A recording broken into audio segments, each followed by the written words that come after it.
কাদিয়ানীয় কারণ। এখন আপনি হয়তো তখন খুলতে পারছেন, একদিন আপনার বাপের কবরও খুলতে পারবেন না। এটা মাথায় রেখে আপনি দেখে দেখে মজা নেন। আজকের যারা আপনারা এদিক ওদিক ঘুরে টানাটানি করছেন আর মনে করছেন ওরা কজন করছে করুক, কটা মৌলবি করছে করুক, একদিন আপনি মাথায় রাখবেন আপনি আপনার নামের পরিচয় আপনি দিতে পারবেন না, লজ্জায় শামসুদ্দিন বলতে পারবেন না, শ্যামল বলতে পারবেন। সেই জন্য আমরা এখান থেকে আওয়াজ তুলবো, এই রাজপথের এখান থেকে আওয়াজটা প্রত্যেকটা কর্নারে কর্নারে পৌঁছে যায়।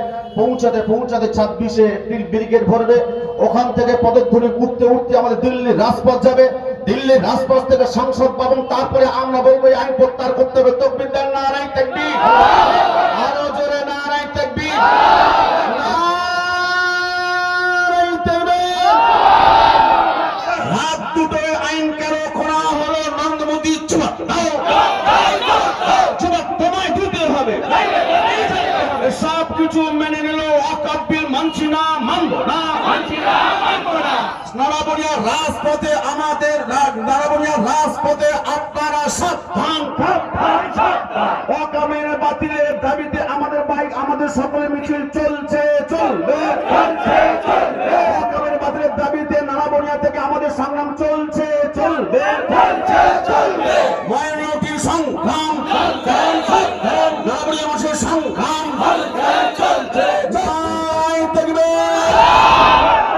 প্রত্যেকে আবার অনুরোধ করবো, এটা শুধু আপনাদের মনের মধ্যে একটা অনুপ্রেরণা উজ্জীবিত করার জন্য সংক্ষেপে স্লোগান দিলাম। স্লোগানের জায়গা অবশ্যই স্লোগান দিতে হবে।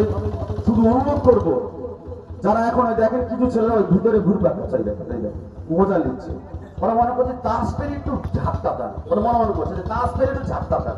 কেউ কেউ মনে করছে ফ্রি ফায়ার খেলতে পারিনি, ফ্রি ফায়ার খেলবো আমরা কেন ডাকতেছি, এরা মনে করতে চায়। বুঝবে যে এই দিন সেই দিন বুঝবে। সেই অনুরোধ করবো, আবার হুকুম করবো, অনুরোধ করবো একটু এসে ছুঁয়ে যান। কেন শয়তান আপনাকে ধোঁকা দিচ্ছে যে আমার মতো দামি লোক ওখানে ঘুরবে। তোমার থেকে কোটি গুণ দামি লোক তারা রাজপথে 38 ডিগ্রি সেলসিয়াস প্রখণ্ড রৌদ্রের মধ্য দিয়ে তারা সেখানে আছেন। তাদের চোখে পানি, তাদের গায়ে রক্তের ঘাম, তাদের কাছে লক্ষ লক্ষ কোটি কোটি টাকা ব্যয় করছে। কি করে আমাদের মসজিদ, কি করে আমাদের মাদ্রাসা, কি করে আমাদের খানকার অবস্থান বেঁচে থাকবে? সেই জন্য আপনাদের ইমানই দায়িত্ব।